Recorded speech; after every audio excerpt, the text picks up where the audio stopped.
सवाल ये था कि अगर दज्जाल हुजूर सल्लल्लाहु अलैहि वआलिहि वसल्लम के दौर में था तो अब कहाँ है। मुहक्किकीन का ख्याल है कि दज्जाल जिस कौम का निजात दहिंदा है वो इतनी पावरफुल है कि ज़मीन की ऐसी छानबीन कर दे कि जैसे फिल्टर जो है वो पानी की करता है। तो दिलो जान से इसे ढूंढ रहे हैं तो फिर भी क्यों नहीं मिल रहा। तो इससे लगता है कि वो किसी ऐसी जगह में है कि जहाँ इंसानी अप्रोच नहीं है और ना ही इंसानी आलात की अप्रोच है। तो मैंने जो तहकीक की फिर मैं यही पहुंचा कि वो जगह सिर्फ बरमूडा ट्रायंगल ही है, इसके अलावा और कोई ऐसी जगह नहीं है कि जहां इसे ढूंढा ना जा सके। ये बरमूडा पहले ओशियानूस के कुल 300 जजीरों पर मुश्तमिल है। सिर्फ 20 जजीरों पर इंसानी मखलूक है, इंसान हैं, लेकिन वो भी बहुत कम तादाद में। और जो इलाका खतरनाक समझा जाता है उसे बरमूडा ट्रायंगल कहते हैं। बरमूडा त्रिकोण जो है इसका कुल रकबा 11,40,000 मुरब्बा किलोमीटर है।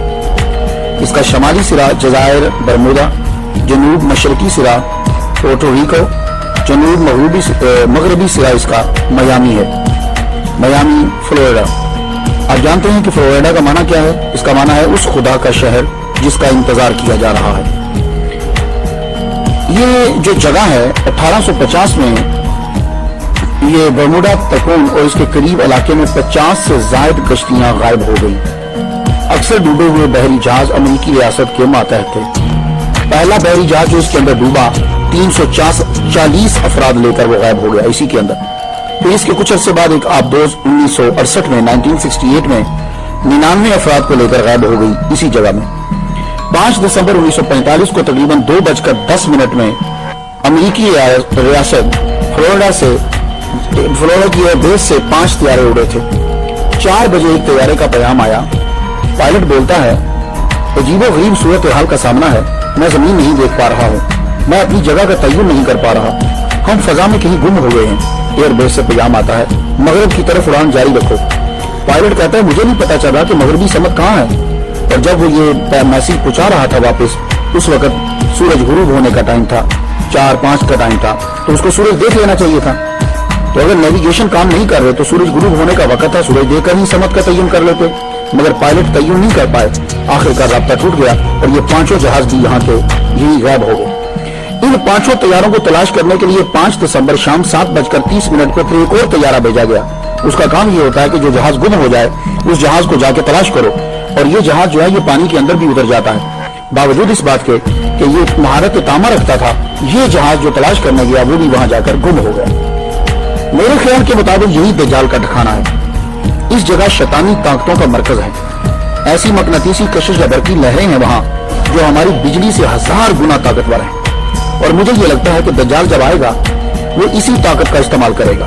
और इस ताकत को, जो ताकत बरमूडा ट्रायंगल के अंदर है, जो लहरें हैं, इन पर अगर कंट्रोल हो जाए तो आज जो गाड़ी आप अपने 1960 45 के ऊपर या 59 पे चला रहे हो, ये गाड़ी 10,000 गुना रफ्तार के साथ तेज चलने लग जाएगी। इसके सामने पेट्रोल कोई चीज नहीं, गैस कोई चीज नहीं, इसके सामने बिजली कोई चीज नहीं। ये इतनी पावरफुल ताकत है कि कोई जहाज, बहरी जहाज हो, हवाई जहाज हो, कोई भी जाए, वो इसको, वो लहरें इसको तरोड़ मरोड़ कर चीज का नामो निशान मिटा के रख देती है। तो एक और इशारा मुझे मिलता है कि दज्जाल जो है वो इसे बरमूडा ट्रायंगल के अंदर ही है। वो कैसे? हुजूर सल्लल्लाहु अलैहि वसल्लम का फरमान अलीशान है कि शैतान अपना तख्त जो है वो समंदर के ऊपर लगाता है। और कुरान मजीद में वैसे दज्जाल का नाम नहीं है, ना इसका जिक्र है, लेकिन ये मसला इतना इंपॉर्टेंट है कि हुजूर सल्लल्लाहु अलैहि वसल्लम ने इसको बड़ी डिटेल के साथ बयान किया है। लेकिन एक इशारा मिलता है कि शैतान का तख्त कहाँ है, वो अपना तख्त कहाँ लगाता है। इन्नहु यराकुम हुवा व क़बीलुहु मिन हैसु ला तरौनहु। ये ऐसी जगह पे अपना तख्त लगाता है कि जिससे जहां से तुम नहीं देख सकते। तो ये भी हम तो आजकल के दौर के अंदर तो आप समंदर में देख सकते हो, सिर्फ बरमूडा ट्रायंगल वाहिद जगह है जहां तुम नहीं देख सकते।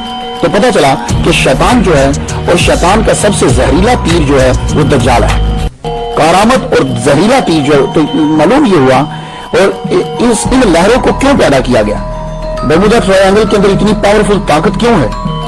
वो वजह यह है कि दज्जाल को वहां छुपाना है, अदरवाइज तो निकाल लाएंगे, ढूंढ लेंगे उसे।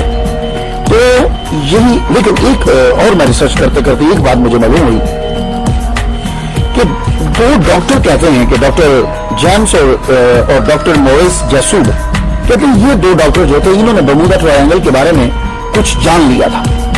अब पता नहीं बाद में ये मार दिए गए या क्या हुआ, लेकिन खबर ये फैला दी गई कि इन लोगों ने, दोनों डॉक्टरों ने जो है वो खुदकुशी कर ली थी। ध्यान उस बैटर क्या मसला है।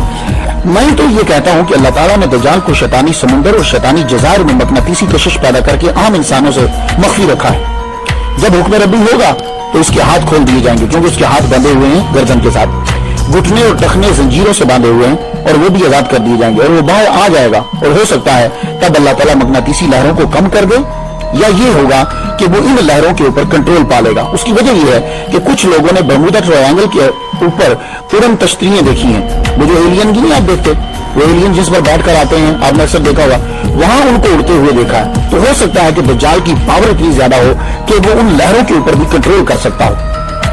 अब सवाल ये है कि समुद्री जजीरे से निकलकर दज्जाल बाद में पब्लिक के सामने कब और कहां से आएगा। ये तो बात तय हो गई कि दज्जाल किसी जजीरे में ही रहता है, और मेरी अकल के मुताबिक वो बर्मुदा ट्रायंगल के अंदर ही है। क्यों कि वहां अभी तक किसी की रसाई नहीं है, और अल्लाह ताला ने उसको छुपा कर रखना है जब उसके जाहिर होने का टाइम नहीं आता। अब यह है कि जब वो वहां से आएगा तो फिर पब्लिक के सामने कब आएगा, आलमी ऐलान कब होगा, लोग उसको जानेंगे कब। तो दज्जाल के पब्लिक में आने से पहले कुछ अलामात हैं, वो मैं हदीस की रोशनी में आप तक पहुंचाना चाहता हूं, क्योंकि हदीस से बढ़कर हमारे पास कोई यकीनी जरिया जो है वो नहीं है। मुस्नद इमाम अहमद, अबू दाऊद शरीफ, तिरमिज़ी शरीफ में हजरत मुआज़ बिन जबल रज़ियल्लाहु तआला अन्हु से रिवायत है, हज़रत सल्लल्लाहु अलैहि वसल्लम ने फरमाया कि बैतुल मक़दिस की आबादी में मदीना की वीरानी है, मदीना की वीरानी में जंग अजीम, और जंग अजीम का होना कुस्तुनतुनिया की फतह है, जिसके बाद दज्जाल का निकलना है। तो पता ये चला कि मदीना वीरान हो जाएगा, इतना वीरान हो जाएगा मदीना कि वहां जानवर फिरने लग जाएंगे, इंसान मदीना छोड़कर निकल जाएंगे। ये दज्जाल से पहले की बात है। और जब ये मदीना वीरान होगा तो बैतुल मक़दिस जेरूसलम आबाद हो जाएगा, और मदीना की वीरानी के बाद जंग अजीम होगी, कुस्तुनतुनिया फतह होगा, उसके बाद दज्जाल आएगा। ये दज्जाल के पब्लिक में आने से पहले के मैं हालात आपको बता रहा हूं। एक और हदीस हमारी मदद करती है ये जानने की कि दज्जाल के ज़हूर से कबल हालात क्या होंगे। बारिश बंद कर दी जाएगी अल्लाह ताला के हुक्म से, और रिज़्क़ जमीन पैदा करना बंद कर देगी। हजरत अबू उमामा बाहिली रज़ियल्लाहु तआला अन्हु से रिवायत है, हुज़ूर सल्लल्लाहु अलैहि वसल्लम ने फरमाया दज्जाल के ज़हूर के पहले 3 साल सख्त होंगे। पहले साल अल्लाह ताला हुक्म देगा, ऐ आसमान तीसरा हिस्सा बारिश रोक दे, ऐ जमीन तीसरा हिस्सा ज़राअत रोक दे। दूसरे साल अल्लाह ताला फिर हुक्म देगा, अब जो बाकी बचा है उसमें से कहेगा अल्लाह कहेगा तीसरा हिस्सा बारिश रोक दे, जमीन को हुक्म देगा तीसरा हिस्सा ज़राअत का रोक दे। तीसरे साल अल्लाह ताला हुक्म देगा, आसमान बारिश मुकम्मल तौर पर बंद कर दे, ऐ जमीन तू मुकम्मल तौर पर अपनी ज़राअत रोक ले, ताकि जानवर जो है वो भी मरने लग जाएंगे, क्योंकि जानवर तो घास खा लेते हैं, ऐसी चीजें खा लेते हैं। तो यानी गोया कि जमीन पर घास उगना भी खत्म हो जाएगा, जानवर भी मरने लग जाएंगे। ये है शैतान से पहले के 3 साल। इब्न माजा शरीफ में ये हदीस मुबारक है। मुस्नद इमाम अहमद, अबू दाऊद और इब्न माजा की स्टडी करने के बाद हदीस के मुताले से मैं आपको बता सकता हूँ कि दज्जाल के ज़हूर से कुछ साल उसके पब्लिक में आने से पहले क्या हाल होगा। बैतुल मक़दिस आबाद हो जाएगा, जंग अजीम होगी, मदीना शरीफ वीरान हो जाएगा, लोग छोड़ जाएंगे, कुस्तुनतुनिया की फतह हो जाएगी, मुकम्मल हो जाएगा, ना बारिश होगी ना फसल, लोग बुग़्ज़ अदावत की वजह से बिछड़ जाएंगे, एक दूसरे से उसका माल और औलाद छीनेंगे, यानी एक दूसरे के बच्चे भी छीन लेंगे। ये लोग एक आदमी की बात के लिए इकट्ठे होंगे जो बद इखलाक होगा, बेइल्म होगा, मुल्क में लाकानूनियत, और उसके पास उससे निजाम भी नहीं चलेगा। इंसान सुबह को मोमिन होगा और शाम को काफिर हो जाएगा। लोग 2 किस्म के रह जाएंगे, एक जो मोमिन होंगे उनके अंदर मुनाफिकत नहीं होगी, ये बोल कम होंगे, दूसरे मुनाफिक होंगे, ईमान नहीं होगा, बहुत ज्यादा तादाद में होंगे। ये फितने जब फैल जाएं तो हुजूर सल्लल्लाहु अलैहि वसल्लम फरमाते हैं उसी दिन उसका इंतजार करो कि वो पब्लिक में अपीयर हो जाएगा, या अगले दिन उसका इंतजार करो। तो दज्जाल किस मुल्क में आएगा? एक हदीस में है कि वो इस्फहान के एक मकाम यहूदिया से निकलेगा। सही मुस्लिम शरीफ बाब जिक्र दज्जाल के अंदर है कि हुजूर सल्लल्लाहु अलैहि वसल्लम ने फरमाया दज्जाल शाम और इराक के दरमियान से निकलेगा। हो सकता है कि वो निकले तो शाम और इराक के बीच से, मगर पब्लिक में ऐलान तब हो जब वो इस्फहान, ये ईरान का शहर है, वहां के यहूदी बेताबी से उसका इंतजार कर रहे हैं। हो सकता है कि जब ये वहां पहुंचे तो पूरी दुनिया में खबर जो है वो आम हो जाए। अब हमें ये देखना है कि जब ये आएगा तो इसके पास पावर कितनी होगी और ये करेगा क्या।